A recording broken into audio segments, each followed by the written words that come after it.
If someone came up to me and said, please teach me N8N, skip the boring stuff and show me what actually matters, then I would show them this video.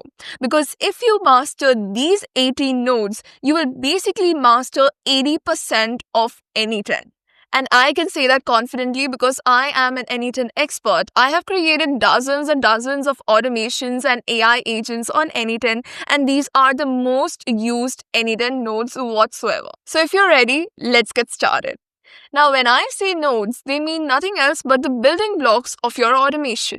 To give you an example, when you start playing a new game, you try to understand all the different controls that are available. For example, how do you shoot someone, how do you kill someone, or whatever, right? The same logic applies here. So when you're trying to create the automation, you must know what are the different building blocks that you can use, what are the different tools that you can use so that you can achieve what you're trying to automate.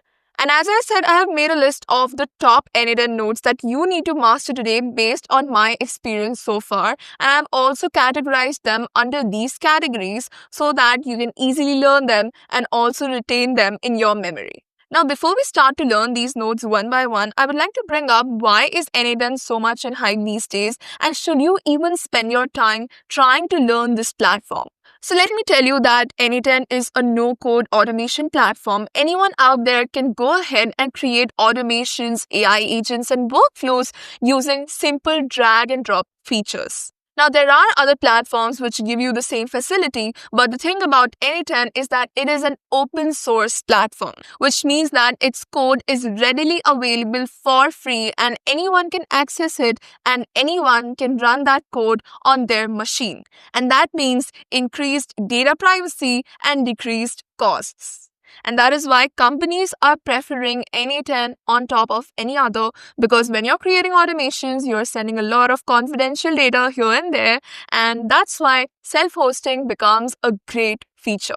Now, it's not that it's necessary that you always self-host N8N. You can also buy their cloud subscription just like the other platforms. You can pay them a monthly fee. But I'm going to show you both options, the pros and cons, and then you can decide what you want to get started with. And once we have N8N set up, we will start with the nodes right away. So first, let's talk about the setup. In case of cloud, it's like any other platform. You create an account and you get started. In case of self-hosted, people usually think that the setup is quite technical and a non-techie person cannot do it because a lot of coding is involved. But that is not the case. You can literally self-host N8N in one click and there is no coding involved. I'll show you how that works just in a moment. Talking about maintenance, it is handled by N8N in case of the cloud version, but in case of the self-hosted version, you will have to manage the updates, the uptime, and the monitoring. Now, if I talk about scalability, I would highly recommend you go with self-hosted because in cloud, you will just have to keep on upgrading your plan to get more and more execution limits. And that can really add up to the cost. But in case of self-hosted, you can easily, scale without spending a lot of resources on it. Then talking about customizations, you have more control on the self-hosted one because you can literally control the environment, the plugins, the integrations, etc. But in case of N8N, it is limited to what the cloud platform allows. The next one is data privacy, and it is a big one because when you're creating automations, you're passing a lot of confidential data from one place to the other. It could be from your CRM to your financing software, vice versa, or any other company-related confidential information. In that case, if you are on a cloud plan, then your data passes through N8N's managed infrastructure. But in case of self-hosted, the data stays entirely within your own servers. No one else has access to your data. And this is one of the biggest reasons why companies go with self-hosted N8N as compared to cloud. A lot of companies also have to abide by compliances, so again, self-hosted wins there as well. The next one is cost. Again, a big one if you want to use N8N long-term. So for cloud, it is a monthly subscription which has a limited number of executions, which means you can run your automations for a limited number of time. But for self-hosted, it's extremely cheap. It's just at a fraction of cost of what you're paying for cloud. And on top of that, you can run your automations unlimited amount of times. Next up, for support, if you're on the cloud one, then you have commercial support. And then if you are self-hosting it, then you either have community support or you have the support of the platform you're self-hosting N8N with. We're going to talk more about that later in the video. So to summarize, if you're looking for data privacy and cost savings, then you should go with self-hosted. But if you're okay with paying more and you just want to create a few automations here and there, then cloud should be fine for you.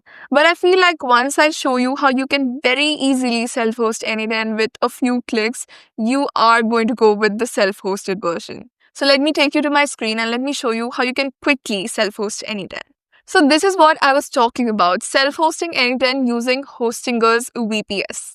So they have this ready-to-use N8N template which you can install with just one click, and you can get your N8N self-hosted within a few minutes. And well, the best part is that their Black Friday sale is live, and this is literally the best time of the year to get your N8N self-hosted. And as I mentioned previously, you can have as many automations as you want. You can run them as many times as you want, and even concurrently. And on top of that, you can even access the community nodes.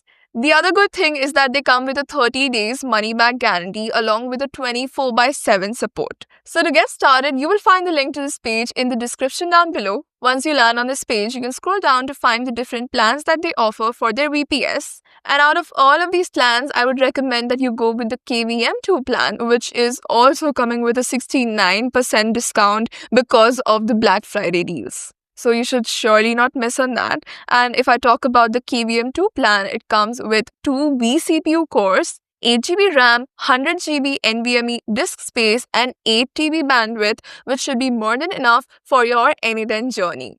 And as you scale, you can easily upgrade to the other plans. So all you have to do is click on Choose Plan. Then you can select the duration for how long do you want to get the VPS for. They also have a daily auto backup extension, which I think is great because it gets your VPS data backed up every single day. Next up, you have to simply select the server location, basically the location which is the closest to you. After that, simply select the operating system, which is going to be N8N. Now, a cherry on the top is that along with the Black Friday deals, you're gonna get some extra discount because you're watching this video. So as you can see, I've selected the KVM2 24-month plan. And now all I have to do is click on have a coupon code, and I have to add Yashica 15 to get a 15% off on my purchase. And even if you're going with the 12-month plan, you can use the coupon code Yashica to get a flat 10% discount.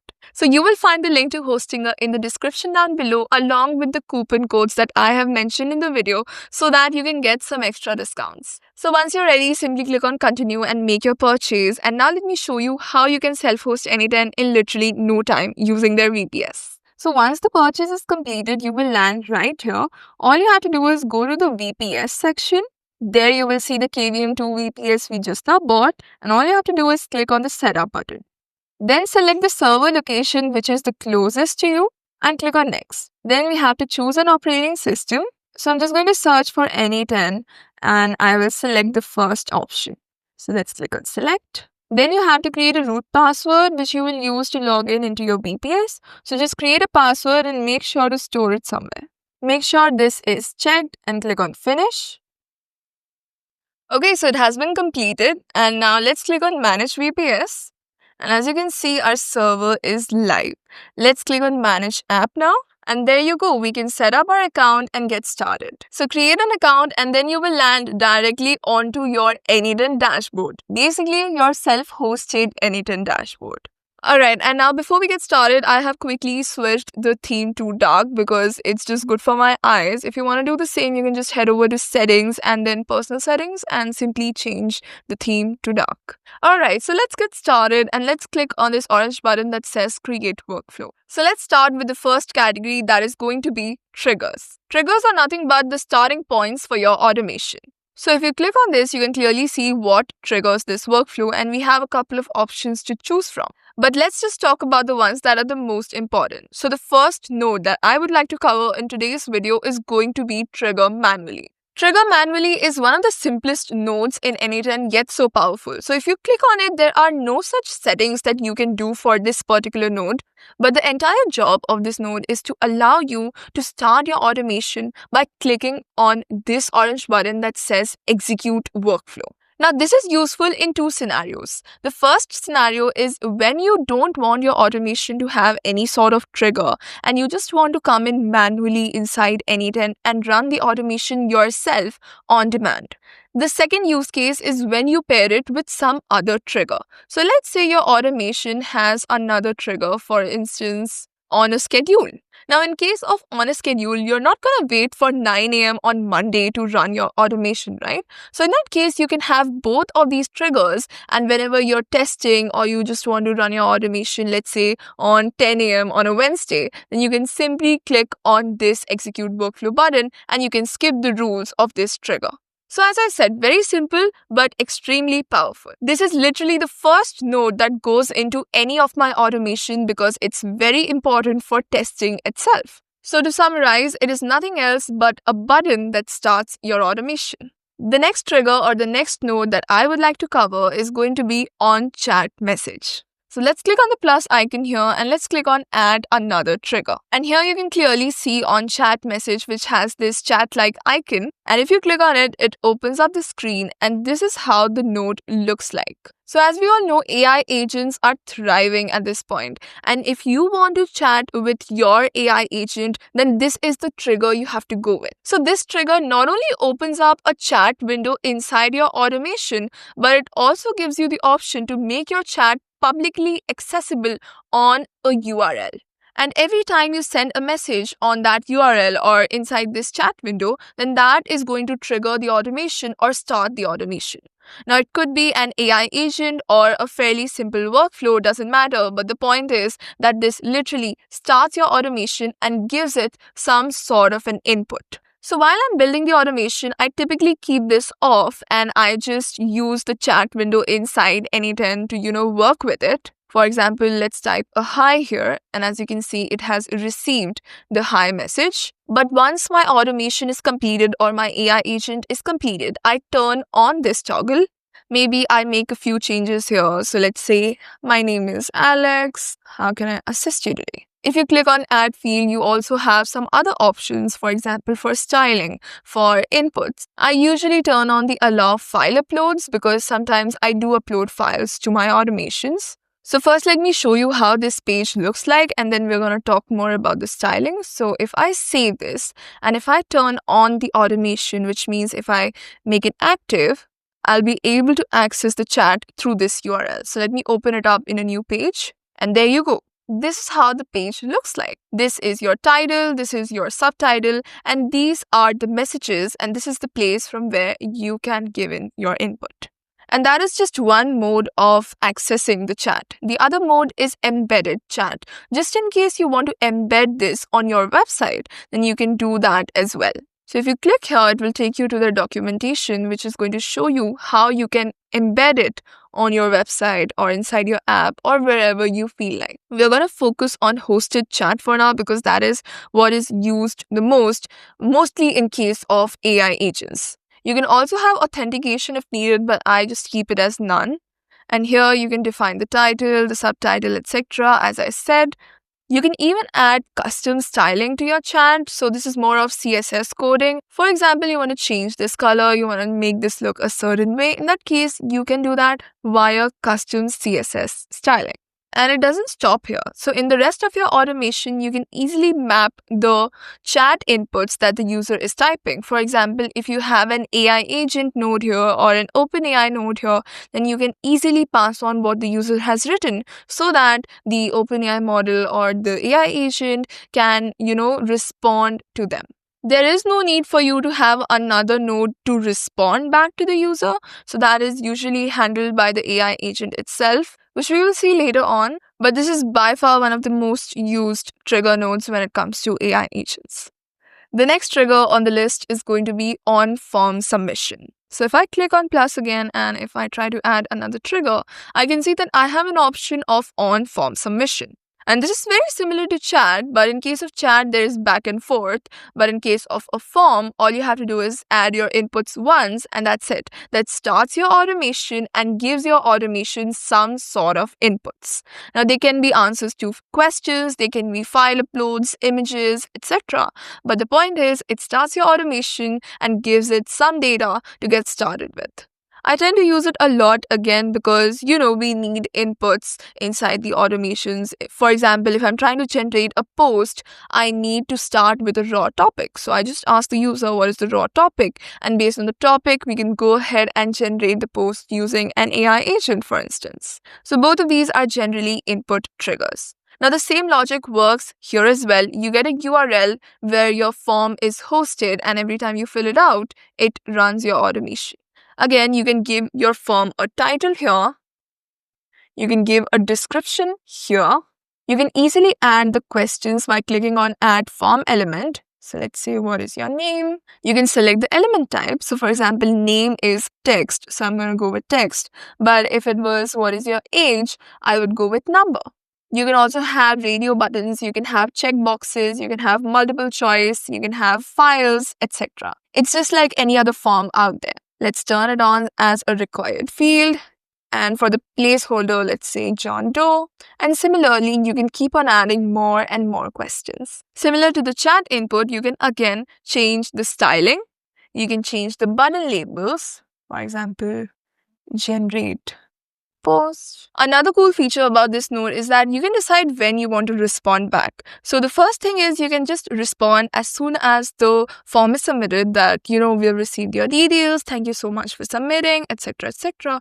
Or you can respond back once the automation or the workflow finishes. And the good thing is that once it finishes, you can even show the result of the automation. So for example, if you were trying to generate a post, then you can actually, show them the post that was generated on that form screen itself. I find this pretty cool, but I usually go with form is submitted and I usually email the results to myself so that, I have those for long term.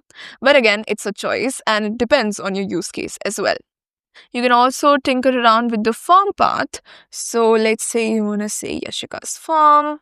So you can do that. And as you can see in the URL, it has been changed to that particular path. Now, if you see here, we had two sorts of URLs. The first is a test one and the second is production. The name tells us that when we're building stuff, then we should always use the test URL. So let me open it up in a new tab, or you can simply click on execute step to open it up in a new tab. So this is how it looks like. And if I say Yashica and I click on generate post, then you can see that I have got the output here, which says, what is your name, Yashica, when was it submitted? And the form mode is test. But let's say my automation is completed. In that case, what I'll do is I'll save everything. I'll make sure it's active. And then I will start using the production URL. It looks almost the same, but the thing is that in this case, the automation is actively listening for any responses and it catches them immediately. And after that, in the rest of your automation, you can easily map the responses. You can have AI agents, you can have any sorts of other nodes, and you can use whatever inputs that were given. I use this one a lot when I want to send files to my automation, send a lot of text to my automation, and also when I don't want to do a back and forth chat and I just want to give the inputs and that's it. I personally prefer this one more over the chat message. The next trigger that I want to cover on this list is going to be webhooks. Now, webhooks are a little bit on the advanced side, but they are no doubt one of the most used nodes when you create automations on N8N. Now, you can think of webhook as a gateway that allows you to connect N8N to other platforms. So let me give you an example.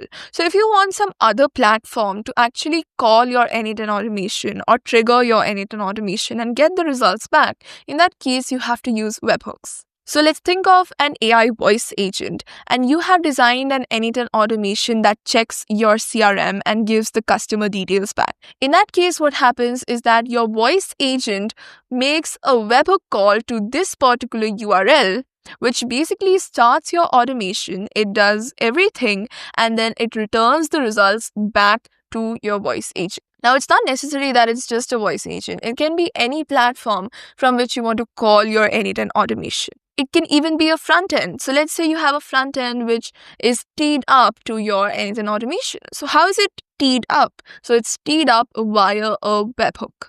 So let me show you how you set it up.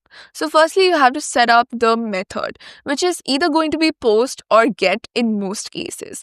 Get is when they're trying to just retrieve information, and post is when they're actually trying to write information. So let's go with post. Then you can decide the path of your webhook. So let's say project 1 or whatever you want to name it. And as you can see, it has been updated here. Then if you want, you can have authentication. And the other feature is respond, similar to forms, where you can decide if you want to respond back immediately or you want to respond once everything is done, which is basically using the respond to webhook node. The good thing about this is that you can actually return data. So for example, if you're searching your CRM for your customer details, then you can actually return the customer details using the respond to webhook node. So all you have to do is click on plus here. You have to search for webhook and then respond to webhook. Now from here, you can select how you want to respond back. It can even be normal text. So you could say customer details fetched, and then you can map the customer details from your CRM that you're going to get from your automation. And that's how you connect your N8N automation to any app or any platform out there. I know it's advanced, but it's extremely useful. It's okay if you don't master this one completely for now, but it should be at the back of your head that if I ever want to connect my N8N automation to a front end, to another app, then I have to use webhooks, and this connection is completely possible. And by the way, for your form submission as well, all you have to do is search for form and then form ending to finally end your form, just in case you want to end it after your entire automation completes. So for example, here you can say generated post, and then you can map the post that has been generated by your automation. So this is the trigger and this is the final response. So by now we have seen the different triggers through which we can start the automation. I know that there are a lot more triggers that you can use inside N8N, but you know what? We are focusing on the most important ones and the ones that you will use the most. So these are the top 4 recommendations for triggers inside N8N. The next one we're going to cover is logic and flow control, which is extremely needed during decision making. And yes, before we move forward, a quick introduction about myself. So hello everybody, my name is Yashica Jain and I am the founder of Automate.ai. At Automate.ai, we aim at automating businesses with AI so that it saves them not only time and money, but also a lot of headache. Jokes apart, we create AI agents, AI voice agents, AI workflows, and AI systems for businesses that help them increase productivity as well as efficiency. Apart from that, I'm also an AI consultant and I consult businesses one-on-one regarding their AI implementations. So if you're interested, then the link to our website is in the description below and the link to my consultation calendar is also in the description below. If you want to keep learning more about AI automation, don't forget to subscribe to the channel. Do follow me on LinkedIn as well as X for some exclusive content. By the way, if you want to connect with me personally, then LinkedIn is one of the best ways to reach out to me. Alright, so I'm not going to take much of your time, but all I want to say is if you find this video is valuable, then do like the video so that the other people know that okay, this video has got something in it. So let's clear this up so that we have a fresh canvas again to get started with, and let's save this. Now, the first logic and flow control node that I would like to introduce to you is the if node. Now, this is a very simple yet extremely important node, which is if else. So if this happens, then you go to the first branch, and if that happens, then you go to the second branch. More like a true or false thing. If you come out the node, you can clearly see that there's one branch for true, where you can create the rest of your automation, and the next branch goes to false, which is the other half of your automation. So you can easily map whatever's coming from the previous modules here, and here you can set the value for it. So let me just take the example of the form node we were working with, and here let me change the question to what type of post do you want to generate? And here let's just give them checkboxes for LinkedIn and YouTube. Alright, let's quickly execute this and let me select LinkedIn and let's go generate. Or you know what, I'll change it to drop down because I want them to select one of these options. So let me fill it out again. This time let me select LinkedIn. Alright, so I've got LinkedIn. Now what I can do is I can put a condition here which says if the type of post is equal to LinkedIn, then you go to the first branch, otherwise you go to the second branch. And for the first one, I can have the logic for generating a LinkedIn post, and for the second one, maybe something related to YouTube. So you can select different operators like is equal to, is empty, not empty, contains, starts with, ends with, even for numbers, greater than, less than. Then we have dates, is before, is after. Then we have Boolean, true, false. We even have arrays and objects. So right now we just had two options, which were YouTube and LinkedIn. What if we have 4 or 5 options? So that brings me to the next node of logic and flow control, which is called switch. So let me just add a few more options here. So let's go with Instagram and let's also add Facebook. And instead of drop down, let's go back to checkboxes so that people can select more than one options. Let me quickly execute this. And this time, let me select LinkedIn, YouTube, and Facebook. Let's click on generate. And as you can see, we got all of these here. Now, in case of if, I'm just limited to 2, which is true or false. But now what I'm going to do is I'm going to delete this. And instead, I'm going to add a node called switch. Here, I can define various rules. For example, I can simply drag this array, which contains all of these outputs, as you can see here as well, array, LinkedIn, YouTube, Facebook. And I can say that this contains LinkedIn. I can also rename the output because if you see right now, the output is called 0, which does not tell me it's for LinkedIn. So I can rename it to LinkedIn. And now if you see, this has changed to LinkedIn. Similarly, I can add another routing, which is going to be if this thing contains YouTube. Similarly, let's do Instagram. And yes, don't forget to rename the outputs. And you should also remember that these are case sensitive. So if you have it as lowercase, then this won't work. So just make sure you are selecting the correct ones. Alright, and now one last thing that I have to do is click on add option and then select send data to all matching outputs and turn it on. So that if a person has selected, let's say LinkedIn, YouTube, and Facebook, in that case, it runs all the 3 branches instead of just running one, if that makes sense. Now, if you see here, we're seeing some sort of a warning, which is because I have selected string, which I did on purpose to teach you this thing. So if you're seeing these type of warnings for your data types, then all you can do is turn on this toggle button, which is going to help you convert the types where needed. And now if I click on execute, you can see that it ran without any errors or warnings just because I turned on this toggle button. Because I know not everyone knows what is a boolean, what is an array, what is an object. So it's just good that you turn this option on and you select whatever you feel like. So as you can see here, it sent outputs to YouTube, LinkedIn, and Facebook and did not send it to Instagram because we did not select Instagram. And the same thing goes here. These are green, but Instagram is not green, which means that that particular branch won't run. And let's save it.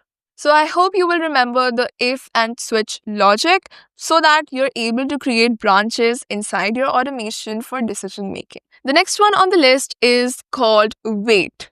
So let me get rid of this and let me add the wait node here. So the wait node is nothing else but a way to introduce a delay inside your automation. So here you can introduce delays for minutes, hours, and even days. So let's go with 5 minutes. Or you know what, let's just go with 1 minute. And if I click on execute, then you will be able to see that our automation is currently on hold for 1 minute and it won't move forward. Now, why this is so important is because when you're, let's say, calling APIs or you're sending a lot of requests, in that case, you can get rate limit errors. So it's just better to have a delay between 2 different requests. For example, if I'm trying to generate 5 images with Nano Banana, in that case, what I can do is generate 1 image, wait for 20 seconds. Generate the second image, wait for 20 seconds. In that case, I won't get any rate limit errors, right? So again, extremely handy, yet simple. And once that delay is done, it's going to continue your automation. The next category is data transformation and preparation. So a lot of times in the automation, we have to transform our data or prepare our data for what's coming next. And these nodes are by far the most important and a little complicated for anyone who wants to get started with their N8N journey. So the first node in this category would be split out. So let's search for split out here. And as you can see, it turns a list inside items into separate items. So basically, it splits out data. And even with the icon, you can see that you are sending one type of data and it's splitting it out into multiple. If you click on it, you will be able to see that all it is asking from you is the fields to split out. So let's change the form question a little bit so that I can show you how this works. So I'm going to ask them to upload invoices, and the element type is going to be file, and we're going to allow multiple files. Let me just break this connection, otherwise we won't be able to run this and execute. Alright, now let me upload multiple files here. Alright, so I've uploaded 3 files.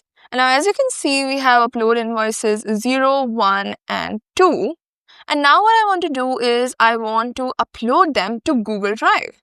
Now if I look at Google Drive's actions, I can only upload a single file at a time. I can't upload multiple files. But from our form submission node, we are getting one item, which means one item has all the 3 files, which is going to run this once, and then we're going to get an error because we can't upload 3 files. And that's where split out comes into place. So let me delete the connection and let me add split out in the way. And now what we're going to do is inside split out, we're going to go to schema and we're going to add this particular array and we're going to click on execute step. And now if I come out of it, I can clearly see that it actually splitted this one item into 3 different items, which means that now this node will be executed 3 different times, and each time I will be able to upload one file. So we were able to split 1 into 3. So that's the power of split out. The next one on the list is completely the opposite of split out. So this one is called aggregate, which basically takes multiple items and returns one item. So you can think of the opposite, which is 3 becomes 1. So let me continue with the same example. So now we have 3 items, which means that this particular node will be executed 3 different times. But I don't want the next few nodes to also be executed 3 different times. I want them to be executed like once. For example, send me an email once this is done, right? I don't want to get 3 different emails, right? In that case, what I can do is I can aggregate the response. And if I open it up, all I have to do is input the field name. Basically, what do I want to aggregate? And we haven't set up the Google Drive node, so I'm just going to get rid of it because I'm just showing you an example. And for the field to aggregate, I'm just going to put the file name because we have like 3 different file names and I just want to aggregate them into one. So let's execute. And now as you can see, we again have one item. So if I add any other node after this, could be email, could be whatever, then that won't be run 3 different times, right? Whatever I want to run 3 different times, 5 different times, I can have in here. But then after this, I can just run them once. So these two work in combination, to be honest. This one splits it out so that we can run it multiple times, and then this one aggregates so that now we can just run it once. By the way, I'm using the form submission node a lot to give you the inputs for these nodes so that, I can give you examples, but that doesn't mean that this only works with form submission. You can have literally any node here, any input here, and these nodes work the same with those as well. The next one on the list for data transformation and preparation is going to be edit fields. So let me search for edit fields here, and as you can see, it's called edit fields and in brackets set. Now let's say these are the different files that I got, but now I want to edit these file names, right? In that case, all I can do is I can put the file 1 here, and I can actually change its name to invoice 1, for example. And now if I execute, we can see that file name 0, which is this one, has become invoice 1 instead of this randomly generated strings. Or let's take another example. For example, I want to, know what is today's date or what is the time right now. In that case, I can say current timestamp. And for the value, I'm going to select expression first. And then I'm going to put 2 curly braces and I will simply select now, which is going to give me today's date and the current time, basically the entire timestamp.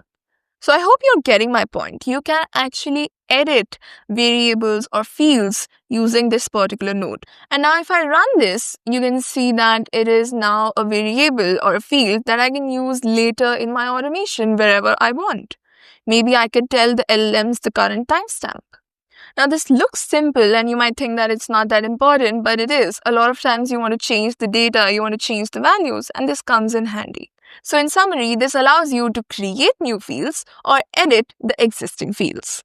The next one that I want to talk about is filters. So maybe moving forward, I just want to take the invoices that have a particular thing in their filing. So in that case, I can just add a filter here.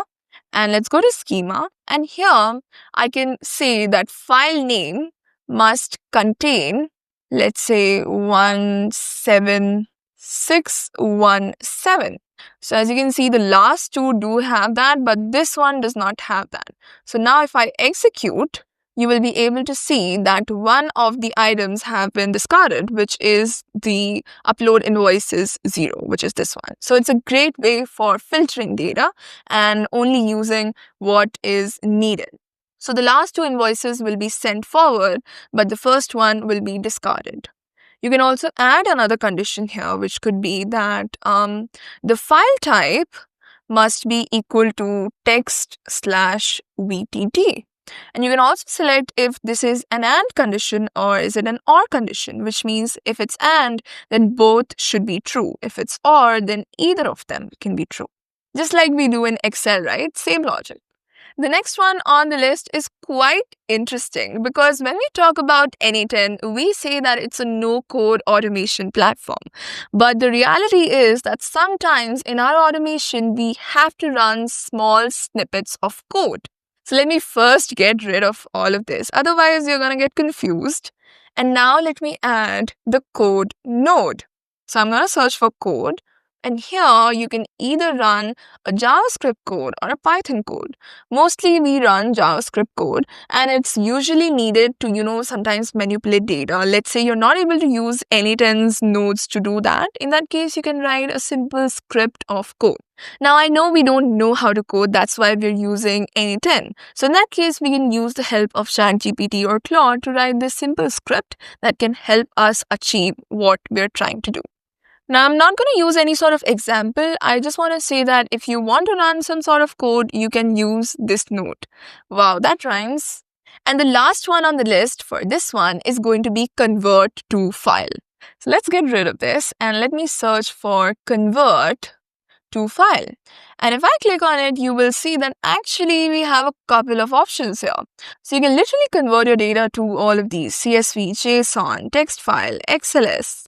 Now, the one I use the most is move base 64 to file, because when we use ChatGPT's image API or if we use Nano Banana or any other, this type of API, then they usually return binary data and we need to convert it into a file so that we're actually able to see that image. So in that case, what you have to do is you have to just mention where is that base 64 data that you're getting from the previous modules, and then it's going to convert it into an actual image that you can view or download or use later in your automation.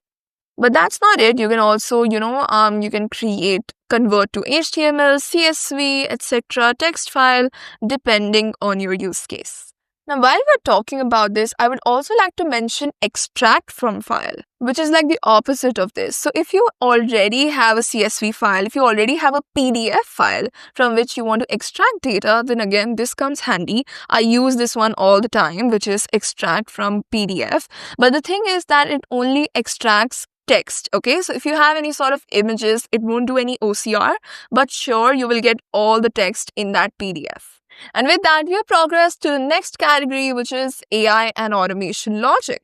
Now, I'm all about AI automation, right? Without AI, I don't like automation. Now, we tend to use LLMs at different points in our automations. And along with that, we have also seen the rise of AI agents lately. And that is why I think covering AI agents node is the most important, though I have a complete video on that node because it's just so important. But I'm still going to cover it in the list of the most important nodes that you can learn to master N8N. And for that node, I think the justice will only be served if I use the on-chat message trigger and then use the AI agent node. So this is how the AI agent node looks like. Now, if you want to learn it in detail, I'm going to link that particular video in the I button here, which covers this in much more detail. But we're going to see what is most important that you have to focus on for this node. So the first thing is that for the user message, you must always define it below. In the user message, you must always pass the variable information. In this case, it is the chat input. So let me first, put something in the chat so that we have some sort of an input. All right. Now let's go to the AI agent. And as you can see, we have got the chat input here, and let me drag and drop it here.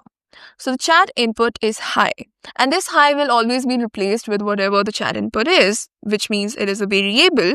And along with this, you can also put any other variable information that you want to pass. After that comes the system message, where you give it a big prompt about what it has to do, how it has to do it, what are the tasks it has to complete, what are the steps it has to take. So let me just give you an example of how a system prompt looks like. So this is one of the system prompts for my latest automation, which was to convert spreadsheet data into a presentation. If you want to see that video, I'll link it somewhere above here. But just see in how much detail we have told it what to do and how to do it. So my point is, in the user message, just keep it light and just give the variable information, whereas in the system message, give it instructions in much more detail. Now, if you come out of this, and let's hide the chat, let's clear the mess here. Now, if you come out of this, you will be able to see that there's an option to add a chat model. So what is a chat model? Chat model is nothing else but an LLM. So there should be a brain for your AI agent, right? So it could be an OpenAI brain, a Claude brain, a Gemini brain, whatever you feel like. And once you do select it, you will have to connect your API keys in order to use OpenAI's intelligence. That is because it costs money, right? So inside your OpenAI wallet, you must add credit balance, could be $5, $10, and then you have to add the API key here in order to run your AI agent and get some sort of an output. Then we have memory. So let's say you have a chat agent, which we do have. So in that case, it's extremely important that you give your chat agent memory. So in this case, let's make it, remember the last 10 conversation. So in that case, if you ask it, what did I say previously, in that case, it will be able to look into your past messages and it will be able to tell you that you asked me XYZ. The next thing is tools. Again, extremely interesting. So if you want your AI agent to do some sort of actions, now it could be adding a row in a Google Sheet, as simple as that. In that case, all you have to do is search for Google Sheets. You will have to connect your Google Sheet account. And after that, select append row. You will then have to select the final spreadsheet and the document you want to work with. Or you know what, let's take the example of creating a sheet itself. So let's do document. Yeah, so create document, because I think this is much easier without connecting Google Sheets. So let's say you want to create a spreadsheet itself. In that case, all you have to do is select create and then document. And then for the title, you don't have to specify the title yourself. Instead, you have to click on this magic button, which actually lets your AI agent decide the output. So basically, this is defined automatically by the model. So the AI agent will decide what is the title for this particular spreadsheet. Then let's add a sheet. And again, the name of the sheet is going to be decided by AI. So my point is that you could have added a node for Google Sheets directly here, right? So you could have searched for Google Sheets and you could have, selected create spreadsheet, right? But in that case, you will have to write the title yourself, and the title would not be dynamic. It would be static, right? But in this case, it is managed by the AI agent. The AI agent can call it anytime it wants, and it can fill in the values itself without having to depend on, any sort of static values. And you can easily give it instructions as to how the title should be. So you can say that the format should be today's date and then daily report, for example. Now, the AI agent node is an extremely vast topic and it should be covered in much more detail, especially the JSON part, etc. So I would highly recommend you check out that video of mine in which I'm covering this in much more detail, because if I cover it now, then it's going to become a big course, right? So yeah, now you're familiar with AI agent, how you should add the prompts, etc. But if you want to learn it in much more detail, do check out that video. And that brings me to the last category of this video, which is external actions.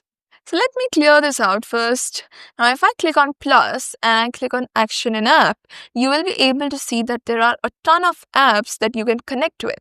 But it's not necessary that, your CRM is mentioned in this list, but you want to connect to your CRM. In that case, all you have to do is search for HTTP request. And from here, you can easily make an API call to your CRM, your app or platform or, whatever, and do whatever action you feel like. You can get data, you can send data, you can read, you can write. You have to then mention if it's a GET request or POST request. All of these details, the method, the URL, everything is mentioned on the API documentation that your CRM or your app or your platform provides you with. You don't have to guess anything, you just have to copy paste the stuff from there.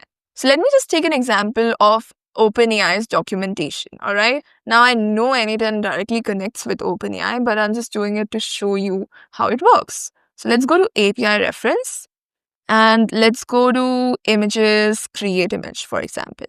And now this is the documentation for your API. All you have to do is copy it, go back to N8N, import, paste, import, and everything is now filled out. All you have to do is replace this with your own API keys. If you want, you can change the prompt. So instead of this, let's do a cute baby, or let's do a cute kitten, right? And then you can change the size, etc. And that's it. Now you can generate images with OpenAI. Now, I'm just hypothetically assuming that N8N does not let you create images, which it does, but we're just going to assume that. And now you can just rename this as create an image with OpenAI, and that's it. You save it. So now it does not matter if N8N allows you to do that action or not. You can just directly connect it with your app, platform, or whatever. I use this node a lot inside my client automations because most of the times the CRMs that my clients use, the bookkeeping softwares, their ERPs are not listed as an action inside N8N. So I have to, use APIs in that case. And that's why I always say that learning APIs and making friends with APIs is extremely important if you are working with tools like N8N, Make.com or Zapier. Alright, so we have covered the top N8N nodes that you need to master today to master 80% of N8N. And congratulations, you have actually mastered 80% of N8N. Now you won't believe me, but we have actually mastered all of these nodes, and with a combination of them, you can literally automate whatever you feel like. And I'm not even kidding. So if someone literally came up to me and said, teach me N8N and please skip the boring stuff and just keep what matters the most, I would teach them all of these nodes. So now that you know the controls of the game, I really hope you're gonna win this game, because now you know how to shoot, how to kill, Now that you know how you can filter data, how you can transform data, how you can get information from different platforms, how you can send information to different platforms, how you can use the AI agent, how you can split data, aggregate data, how you can send inputs, how you can wait, how you can code, how you can convert files, how you can have branches and logics. I really hope you will be able to create some amazing automations. And if you're serious about this entire concept of N8N and automations, I'm going to link a playlist above here, which contains all of my N8N tutorials so far, which is even going to take you to the next level. I'm not even kidding. It's like we've done theory and that's going to be your practicals. So if you're really interested, then I will link it somewhere above here. Do binge watch it if you've got time. And let me remind you again, you will find the link to Hostinger in the description below along with the coupon codes. Please don't miss the Black Friday sale. This is the best time of the year to actually get N8N self-hosted because of the discounts. And yes, if you're interested in getting your business automated with AI, then don't forget to check the link to our website, which is there in the description down below. You'll find the link to my consulting calendar as well there, and you will also find the link to my LinkedIn account, my Twitter account in the description. I really hope it saved you a lot of time figuring out how these nodes work and how N8N works, basically learning the controls of the platform. Do let me know in the comments how this video was, and if it was valuable, don't forget to like the video. Do subscribe to the channel. I will meet you in the next one. Till then, bye.